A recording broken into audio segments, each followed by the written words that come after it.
kalau bisnis di rumah sakit boleh ya, tetapi jangan terlalu menonjol bisnisnya dengan menghilangkan aspek-aspek kemanusiaan dan sosial. Kami masuk pun di BPJS itu masih defisit aset netonya. Makanya sekarang kami diundang di Harvard untuk mereka cari tahu gimana, lihat gimana kok bisa kayak gitu. Itu meningkatnya tajam sekali. Waktu tahun 2014 itu hanya 252.000 per hari yang memanfaatkan. Sekarang itu 1,7 juta sehari. Orang Mongol itu bilang ya, I cannot imagine how BPJS can handle claim every day more than 1 million claims. Dia peserta BPJS atau bukan BPJS harus dilakukan sama. Nggak bisa, ini orang miskin kalau gitu operasinya 1/4 jam saja gitu. Nggak bisa gitu. Nggak bisa. Iya, betul.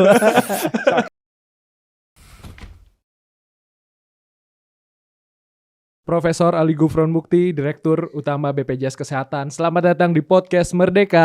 Podcast Merdeka luar biasa. Terima ini kasih. Mas Angga dan kasih, juga Prof. Mas Asis. Terima Ya, kasih, Terima Prof. kasih. Prof, terima Ya. kasih banget. Sama-sama. Kita kedatangan pejabat penting nih, Sis. Oh. Dan Karena penting isunya lah. ini serius. dan walaupun Iya. isu serius, tapi BPJS Kesehatan ini, Yap. Sis, Hmm. tentu buat gua nih belakangan ini, apalagi gua baru punya anak nih, Yap. itu bermanfaat banget yang gua Ya. rasain. Dan mungkin banyak sahabat Merdeka juga sudah merasakan manfaat dari BPJS. Betul. Tapi tentu selain manfaat, ada juga nih isu-isu yang mau kita kulik-kulik nih, Sis, yang Ya, panas-panas ya. Ya Prof ya, nggak apa-apa ya Prof. Siap, kan pas dingin-dingin itu dipanas-panasi gitu. Iya. Oke. Prof, yang pertama itu yang kemarin yang lagi rame Iya. soal apa ada-ada aja ya Iya, iya. cara dari sebagian beberapa rumah sakit kalau kita lihat kemarin ada yang ada di Jawa, ada di luar Jawa itu yang mengakali klaim kesehatan Iya, BPJS. Iya. Yang fraud itu Iya ya. kok tega-teganya gitu loh. Iya. Ini kan kerugiannya mencapai 34 miliar kalau nggak Oh salah. gitu. Iya. Ceritanya gimana, Prof? Jadi gini, bahwa banyak rumah sakit itu sudah bagus Oke. dan BPJS tentu apresiasi. Iya.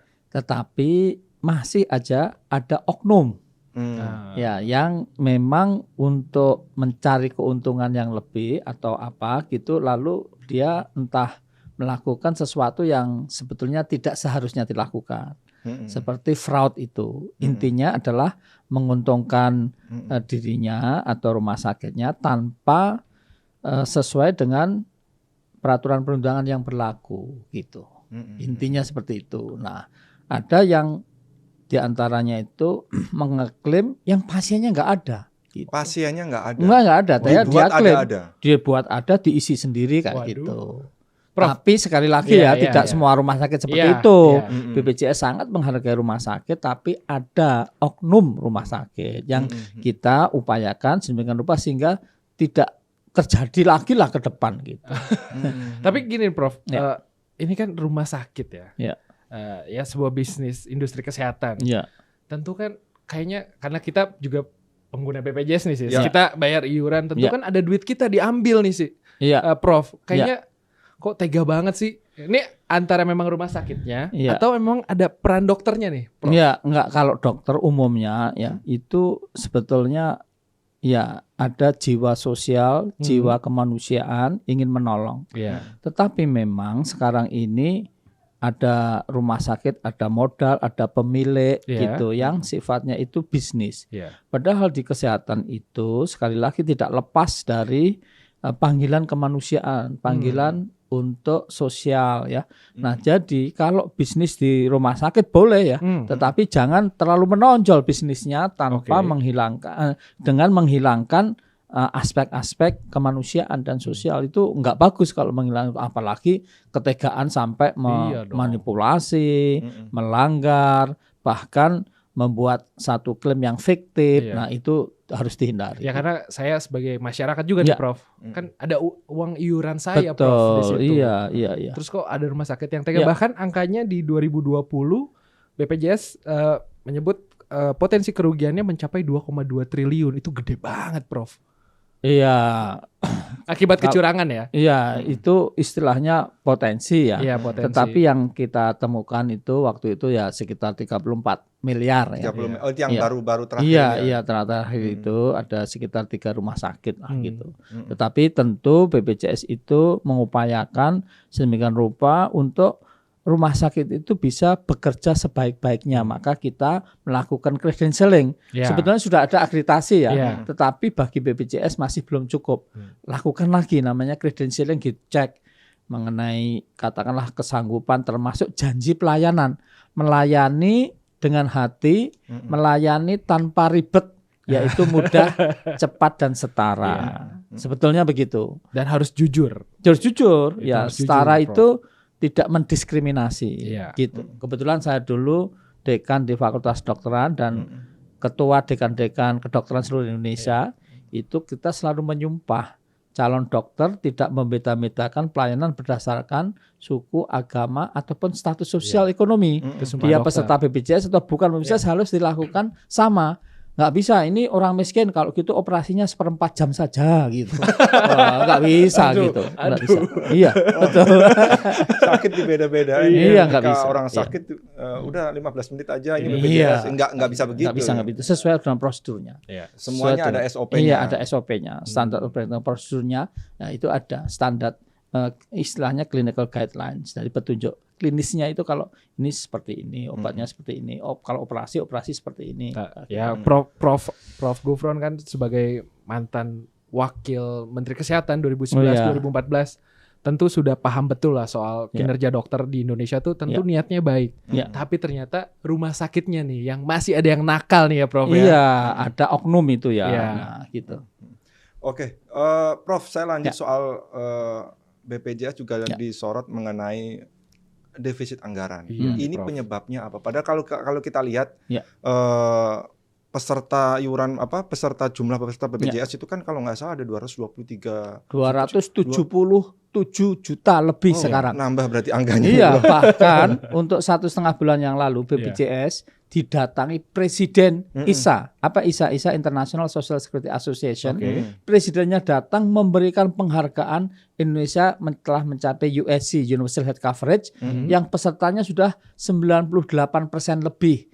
Nah, penghargaan itu diterima oleh Wapres Republik Indonesia. Gitu. Artinya dengan jumlah banyaknya sebagai peserta itu kan kita membayangkan memang nggak semuanya iuran semua ya. Artinya lancar. Tapi masih ada informasi mengenai soal defisit anggaran di BPJS. Iya, gini, sejak awal 2014 kebetulan saya ketua tim persiapan BPJS gitu. Itu kurang memang hitungannya. Sehingga defisit.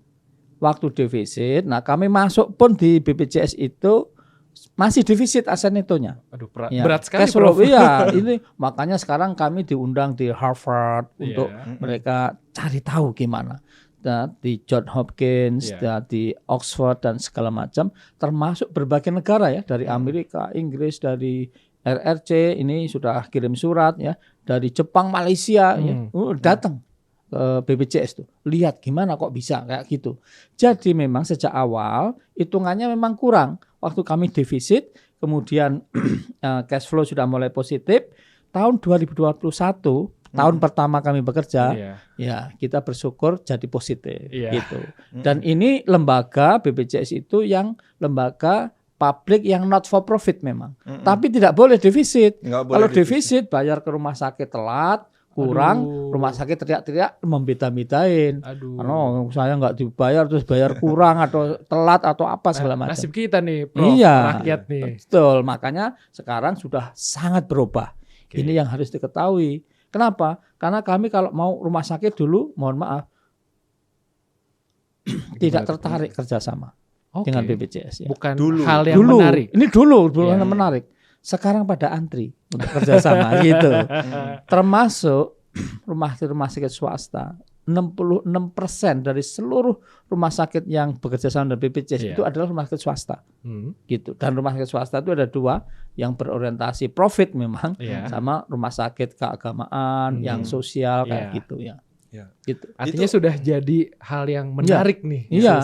Jadi dari defisit tadi Sejak ini defisit, ya, tahun 2021 waktu kami masuk tadi awal Februari 2021 juga masih defisit, meskipun cash flow-nya sudah positif gitu. Okay. Prof, ini yang menyebabkan defisit ini yang tadi pasti sistem ada perbaikan. Penyebabnya maksudnya, apa sih? Penyebab maksudnya fundamentalnya dalam artian gini. Orang banyak terlambat bayar, atau memang yang banyak diklaim untuk kebutuhan pembayaran yang sakit itu banyak banget per tahun. Iya, banyak sekali. Jadi yang penyebab itu satu, hitungannya awal itu memang kurang.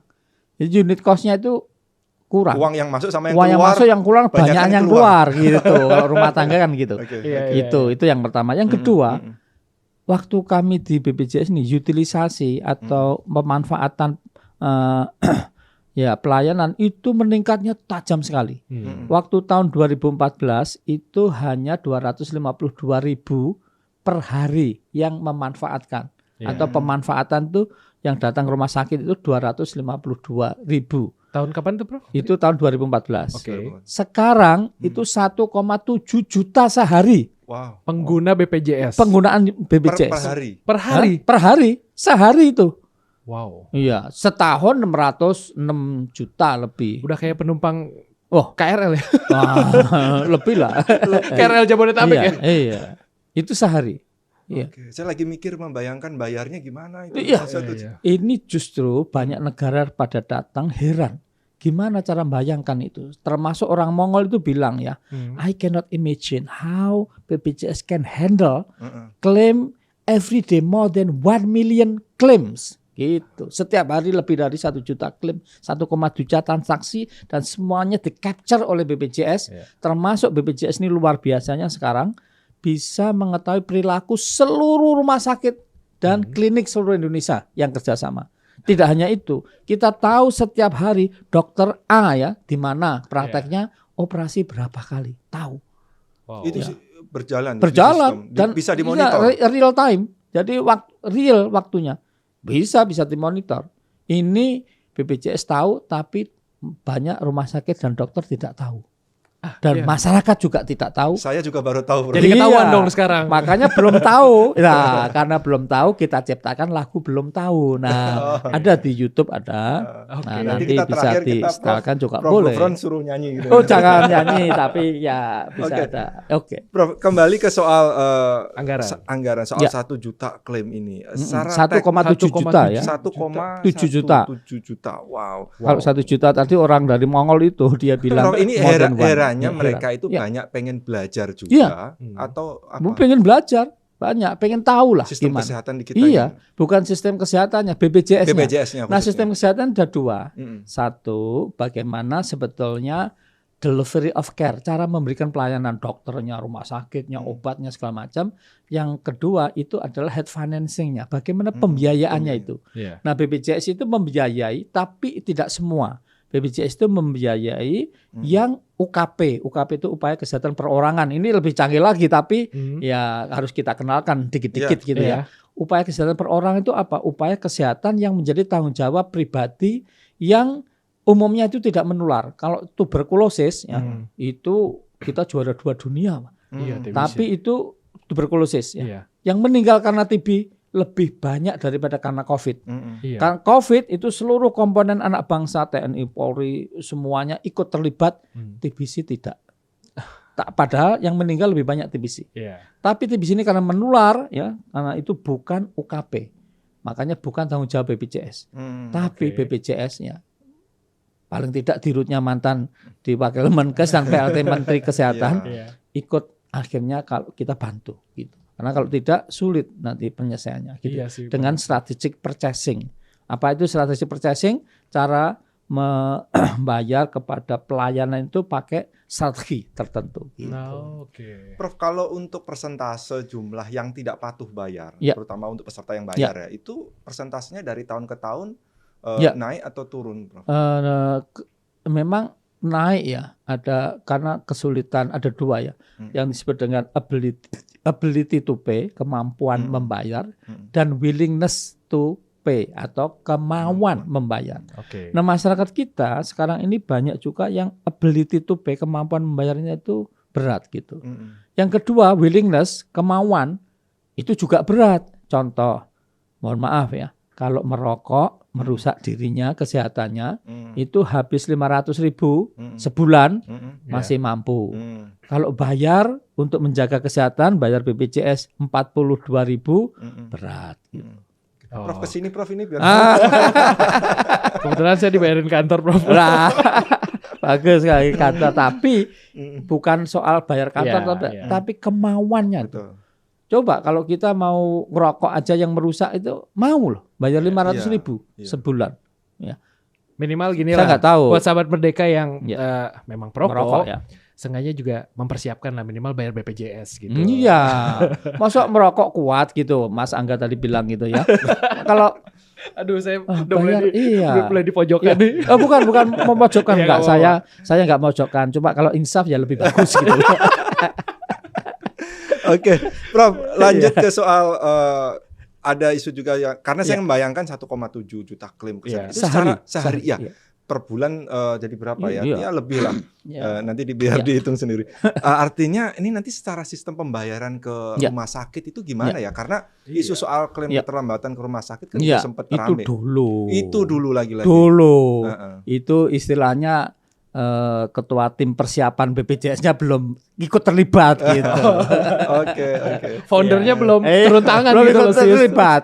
Sekarang kita bersyukur ya, tidak saja tidak terlambat. Untuk diketahui loh ini Mas Aziz, kalau di swasta kita transaksi lalu bayar itu rata-rata itu 2 bulan. Di swasta. BPJS bayar tidak pernah lebih dari 2 minggu. Tidak pernah. Sekarang ini ya, tidak pernah lebih dari 2 minggu. Sebelum 2 minggu kita bayar gitu. Lunas ya. Lunas. Tidak hanya itu, kita berikan uang muka. Belum pernah terjadi dalam sejarah per-BPJS-an di Indonesia. Sekarang kita berikan belum verifikasi belum selesai atau belum diverifikasi sudah kami bayar. Bayarnya berdasarkan kepatuhan, kinerja dari rumah sakit, kayak gitu. Ini luar biasa. Tidak berhenti di situ. Tahun 2023, tahun kemarin, bersama Kementerian Kesehatan, tarif rumah sakit kita naikkan. Belum pernah terjadi. Kalau rumah sakit pernah, tapi kapitasi belum pernah terjadi. Kapitasi juga kita naikkan, gitu, untuk bayar ke klinik. Dan cara bayar kita itu unik. Nah ini banyak yang negara pada kepengen tahu gimana, karena kita bayar berbasis pada kinerja. Atau yang disebut dengan performance based capitation. Jadi kapitasi berbasis pada kinerja lo. Kapitasi itu apa? Kapitasi kaput dari bahasa Sanskrit atau bahasa kaput itu artinya kepala. Kapitasi berbasis pada jumlah kepala. Kalau nggak ada kepalanya jangan dihitung, menakutkan itu. Jadi dihitung, katakanlah 50.000 gitu ya, menjadi tanggung jawab satu klinik. Nah 50.000 itu sakit nggak sakit satu orang ya kita bayar 10.000 pamannya. Berarti kalau 50.000 berarti 500 juta. Oh banyak itu 500 juta. Itu buat uang mukanya? Bukan, uang kita berikan. Kita beri langsung kita berikan kepada klinik. Maka klinik bertanggung jawab membikin orang itu biar sehat gimana. Itu. Wah, ini berarti harusnya berkunjung. Peran BPJS itu bukan hanya sekedar membayar klaim seperti asuransi, tapi juga memastikan dan menjamin pesertanya yang di sekitar klinik atau rumah sakit itu sehat gitu, Prof. Betul. Wow. Itu luar biasa. Tidak hanya berhenti di situ, kita itu menurut undang-undang ini diatur mulai dari memang UKP ya, upaya kesehatan perorangan tadi ya. Nah, tapi mulai dari promosi, prevensi, kurasi, rehabilitasi. Gitu. Nah, sering masyarakat tuh nggak dong, ya nggak paham. Tapi tidak hanya masyarakat loh, yang harus dong aja nggak dong gitu. Nah, jadi dikira ada ini contoh ini orang penting datang ke saya, Pak, mohon maaf Pak, dari lembaga publik yang paling banyak dikeluh itu BPJS. Oh iya Pak, apa keluhannya? Itu bangun rumah sakit kok jauh gitu. Terus apalagi Pak, dokternya itu nggak ada tuh, kosong spesialisnya. Nah, terus obatnya juga kosong, terus alatnya kuno, terus terus saya sampaikan Pak, yang Bapak sampaikan tadi 85% bukan tanggung jawabnya BPJS. Heran dia, loh gitu Pak? Iya, Bapak salah alamat Pak. Loh, iya, ini orang penting Pak. Saya sampaikan karena tadi dong itu tadi. Nggak paham tugasnya. Nggak paham. Iya. Jadi kalau namanya manajemen itu bagaimana planning, staffing, implementing atau executing, lalu monitoring, evaluating, ya continuously improvement kayak gitu ya. Tapi basic dari manajemen itu, you know who does what. Ya siapa mengerjakan apa itu harus tahu. Nah ini banyak orang nggak tahu, belum tahu tadi. Yang penting komplain dulu dah. Komplain. Tak bilang ya, Bapak salah alamat loh. Jadinya tanggung jawab saya Pak, mau saya sebut, gitu. Cuman nanti ada yang singgung, nggak usah tak sebut aja. Tapi kalau Bapak mau kepengen tahu beneran saya sebut, gitu. Tapi artinya dengan banyaknya keluhan, top of mind soal BPJS Kesehatan itu tinggi dong Pak. Tinggi sekali sekarang ini. Bukan hanya soal keluhan, baiknya kan juga banyak. Meskipun tidak semuanya baik ya. Saya akui itu belum ideal ya, tetapi improvement. Contoh diskriminasi. 4 tahun yang lalu kalau ada peserta BPJS masuk rumah sakit, penuh, gitu, nunggu. Habis itu udah dirawat masih sakit, udah 3 hari deh, yuk harus pulang gitu. Padahal nggak ada itu dari BPJS, gitu. Maka nggak ada pembatasan. Nggak ada pembatasan 3 hari itu nggak ada. Maka sekarang kalau dia merasa dianaktirikan, didiskriminasi, dibatasi, belum belum sembuh suruh pulang, laporlah ke BPJS. Bisa care center 165. Bisa WA di 08118165 ya, atau bisa katakanlah web, atau bisa datang ke kantor cabang BPJS di seluruh Indonesia ada ya, kayak gitu. Nah, catat tuh sahabat Merdeka. Tapi ini penting juga nih Prof. Ini lagi-lagi entah mitos atau cerita-cerita lah Prof. Ini pasti dulu. Pasti dulu. Masih baru pulih 70% disuruh pulang karena gantian gitu. Iya, itu dulu. Jadi kira-kira 3 tahun yang lalu saya ke Jogja, seorang profesor teman saya. Loh, Pak, nggak ada loh itu dibatasi 3 hari. Loh, siapa bilang semua orang tahu bahwa dibatasi 3 hari? Loh, saya heran siapa Pak yang batasi? Loh, ini rumah sakit atau klinik, kan rumah sakit bukan BPJS Pak. Maka sekarang ini BPJS itu memberikan rating. Kayak ke restoran dulu, kalau kita mau makan restoran tuh rating ke rumah sakitnya. Iya, ini rating ke rumah sakit. Kasih bintang 1. Kalau jelek atau kurang puas. Kalau sangat bagus itu bintang 5. Jangan sampai bintang 7 nanti dikira pusing. Gitu. Kasih lah. Terus ini ada orang dokter ya, seorang dokter kepercayaan Pak Prabowo. Saya nggak usah nyebut orang. Oke. Datang ke BPJS. Nah, saya bilang, Pak, kita tuh tahu loh, setiap dokter, coba saya dilihat. Gitu dia. Coba, Bapak praktek di mana? Di sana. Saya rajin, pokoknya gini. Kita cek, bintangnya 4,5 Pak. Bener ini BPJS loh, iya. Dia baru tahu Pak, gitu. Tapi banyak yang belum tahu. Sekali lagi, belum tahu. Nah itu. Nah kan jadi tahu nih, benar-benar jadi tambah tahu lah ya, sahabat Merdeka khususnya sih. Sahabat Merdeka betul. Oke. Prof, soal klaim yang segitu banyaknya, yang paling menyedot anggaran, yang paling banyak menyedot itu biasanya sakit apa sih, Prof? Biasanya sakit kanker, yang sakit jantung. Ya, kalau istilah di Kemenkes itu ada namanya KJSO. K-nya itu kanker, ya. Kanker itu bukan kantong kering, ya. Kanker kantong kering. Nah, ini tanggal tua sih, Prof. Kanker, terus lalu J-nya itu KJSO ya, J-nya itu jantung, S-nya itu stroke, ya. Banyak itu juga. U-nya itu uronefrologi, itu gagal ginjal atau cuci darah kayak gitu. Kalau kita sebut biasanya penyakit yang menyebabkan biaya katastrofik gitu. Apa? Katastrofik. Iya, katastrofik itu ada 10 penyakit lah kurang lebihnya kayak gitu. Prof, pada prakteknya misalkan BPJS itu kan hanya sekedar itu tadi kan penyakit berat semua, Prof. Terkait dengan pola hidup masyarakat di Indonesia segala macam. BPJS melakukan juga nggak sih? Saya nggak tahu ini fungsi dari BPJS juga atau nggak. Ya udah tugas saya memang hanya bayar kebutuhan masyarakat. Ada nggak ya sosialisasi misalkan ke pihak-pihak terkait juga? Ini Indonesia ini banyak orang sakit semua ini piye? Iya. Banyak klaim banyak semakin nanti defisit lagi nih kita nih. Iya, kalau tidak ada sosialisasi saya nggak datang ke merdeka.com. Ini ke teman-teman pendengar merdeka.com semua dan teman-teman, kita ingin sosialisasi bahwa kita ada humas ya, Mas Rizky dan lain sebagainya itu yang ngurus itu. Tapi tidak berhenti di situ, kita ingin masyarakat itu sehat gitu. Kalau masyarakat sehat, bukan BPJS untung karena kita lembaga not for profit. Tapi nggak boleh defisit. Kalau defisit seperti dulu-dulu itu, bayar rumah sakit kesulitan akhirnya didiskriminasi kayak gitu, nggak tertarik kerjasama kayak gitu. Nah itu kita hindari gitu. Nah jadi, nah sebelum kita lanjutkan, kalau boleh saya baca pantun. Oke, monggo. Di Pulau Jawa ada kota Jepara. Cakep. Di Pulau Sumatera ada kota Langsa. Cakep. Mari semua satukan suara. Cakep. Jadikan program JKN kebanggaan bangsa. Mantap. Cakep. Boleh tepuk tangan semuanya. Oke. Wah seru ini. Aduh. Ini Prof. Gufron itu katanya sering menciptakan lagu. Iya. Judulnya belum tahu. Iya. Nanti bisa bikin pantun. Pak Pemret kita Pak Doro Jatun juga jago pantun, Prof. Wow, nanti harusnya nanti kita bikin konten kreatif. Adu pantun kali ya Pemret sama Prof. Kita punya program namanya open mic.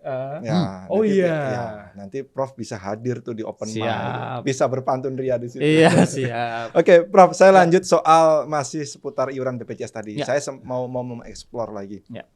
Ini yang lagi mau lu sorot yang lagi panas-panas juga nih. Iya, pastinya. Ini sebenarnya kan sejak rencana mau distandarkan ya Prof distandarkan istilahnya kelas rawat inap standar atau KRIS ya. Itu nanti sebenarnya saya juga sendiri masih bingung Prof. Mungkin bisa dijelaskan soal ada naik enggak atau yang dimaksud dengan standar KRIS itu kayak gimana sih? Katanya enggak ada kelas lagi. Enggak ada kelas lagi. Waduh, itu pejabat-pejabat atau orang-orang elit mau nggak tuh turun kelas? Kalau kita sih seneng naik kelas ya kan? Iya dong. Itu gimana tuh, Prof? Iya. Sebetulnya menurut peraturan presiden itu bahwa setiap 2 tahun itu bisa disesuaikan. Tapi kemarin dipesan kami. Terakhir naik kapan, Bu? Itu tahun 2020.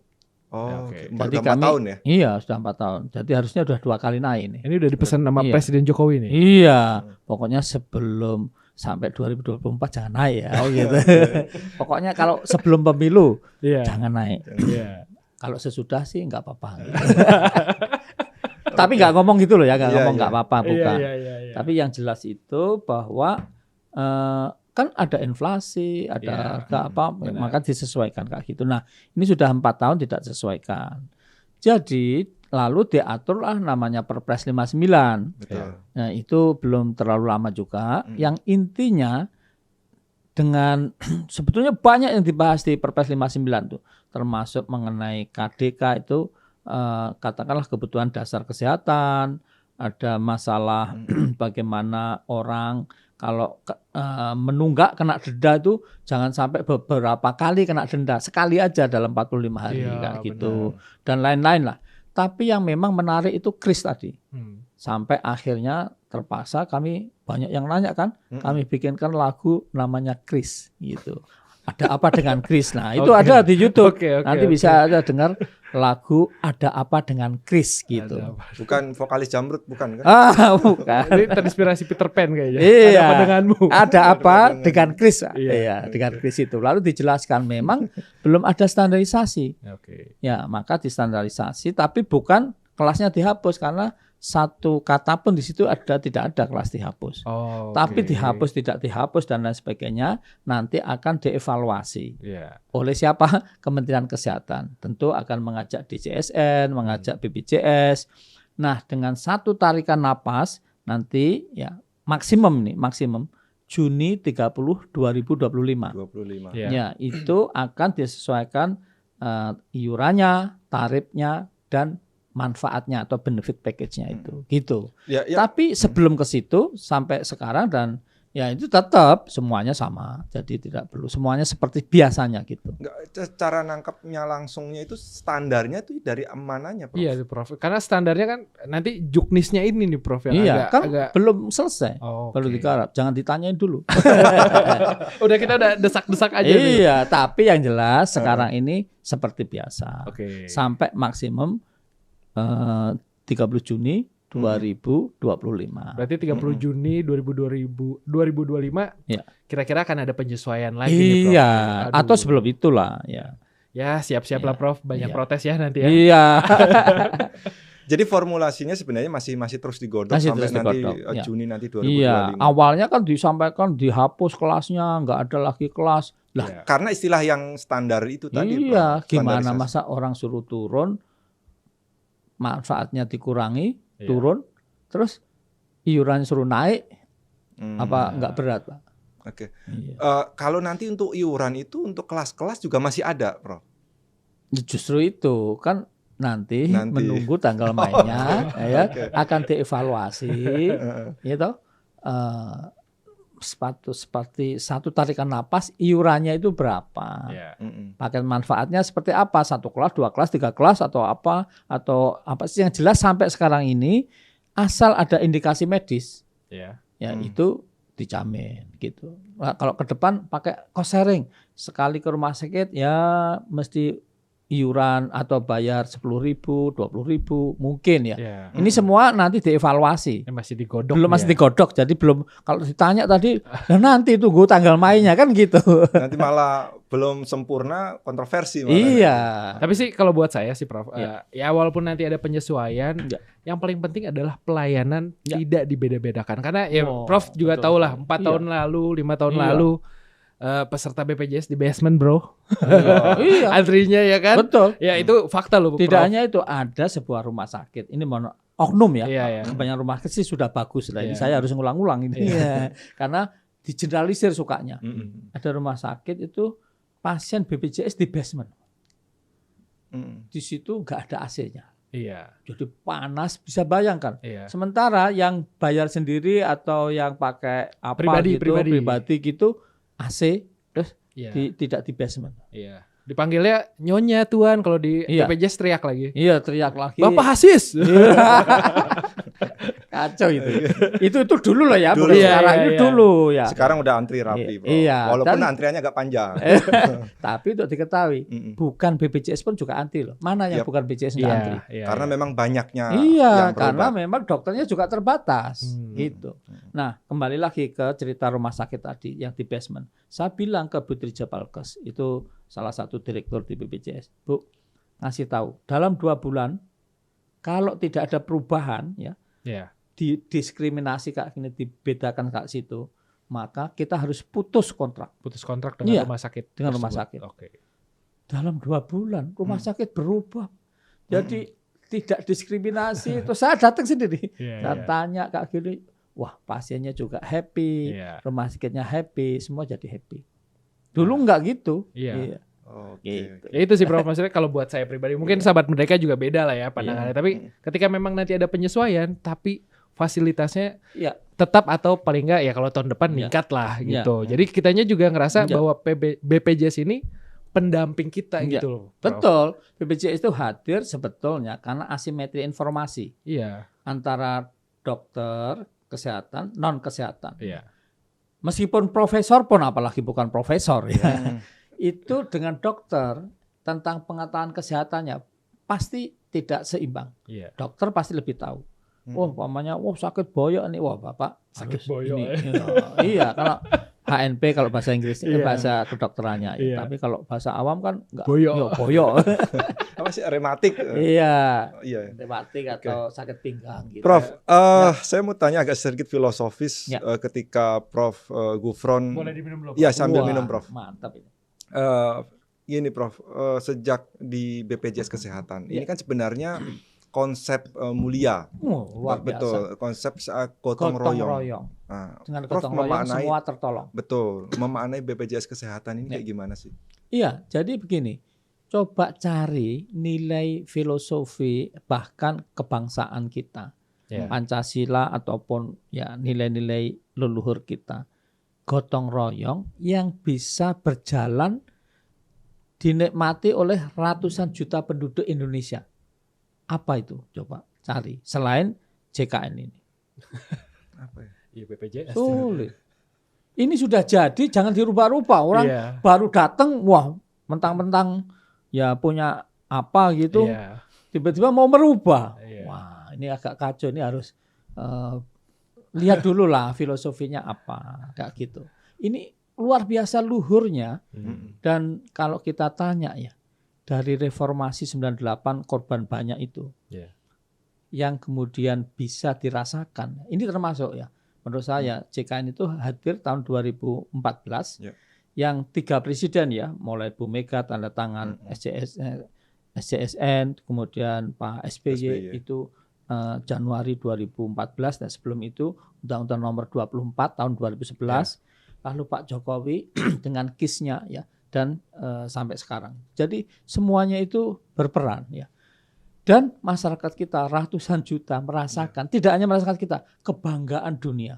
Sekarang banyak negara pada merujuk. Ini pada nggak tahu, Pak.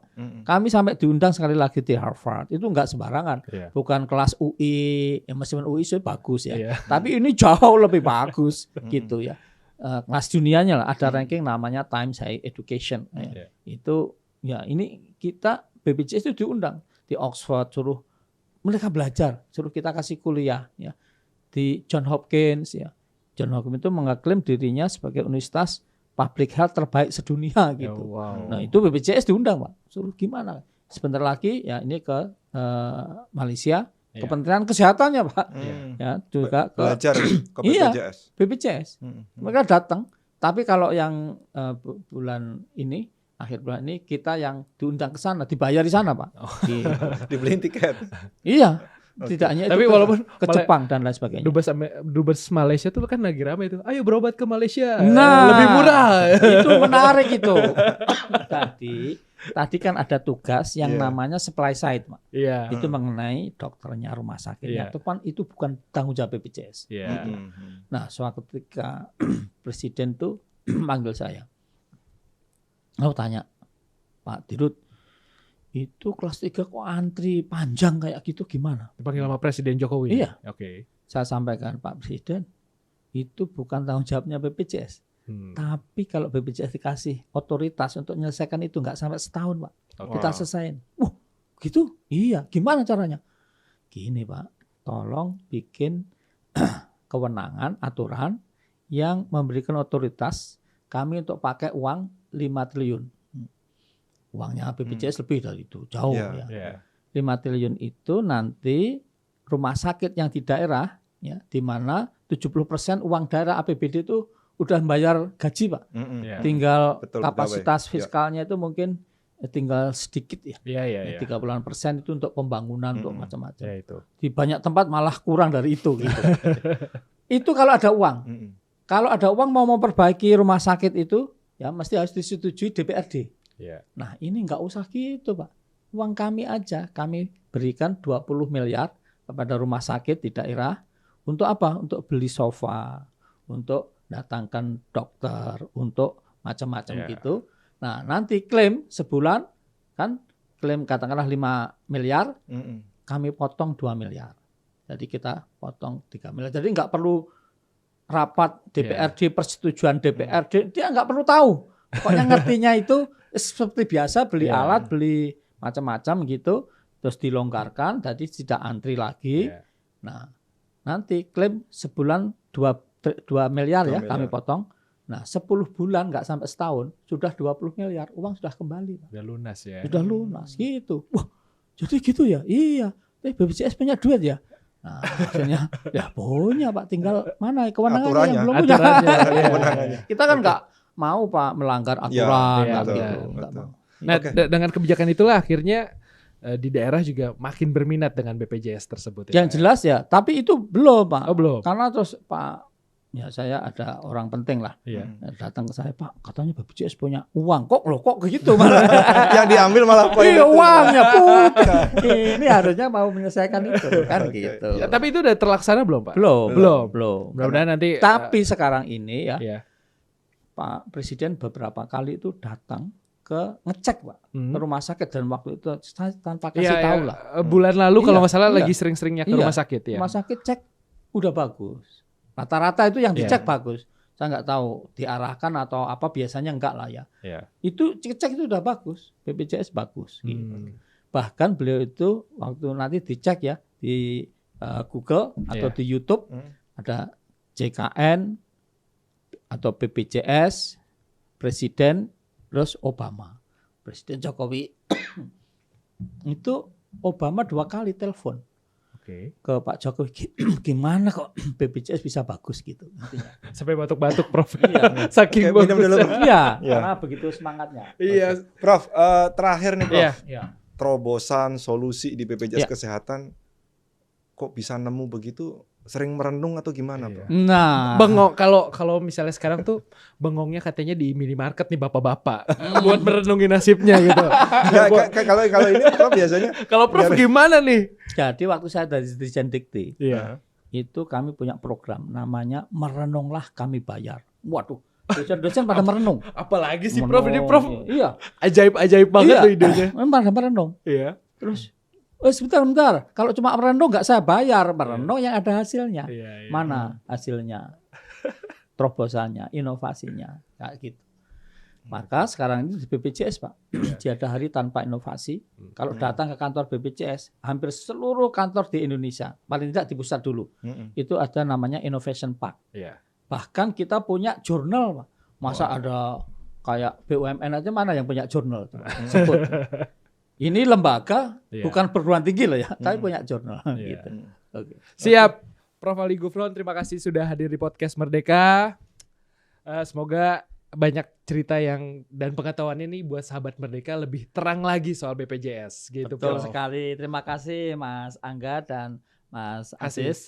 Ya, kalau itu kami terima kasih dan izinkan kami tutup dengan pantun. Asik. Kita dapat oleh-oleh pantun nih, Sis. Makan soto pakai kerupuk udang. Cakep. Makannya di acara pesta. Cakep. Terima kasih merdeka.com telah mengundang. Bersama wujudkan program jaminan kesehatan semesta. Terima kasih Prof. Terima kasih sahabat Merdeka. Terima kasih.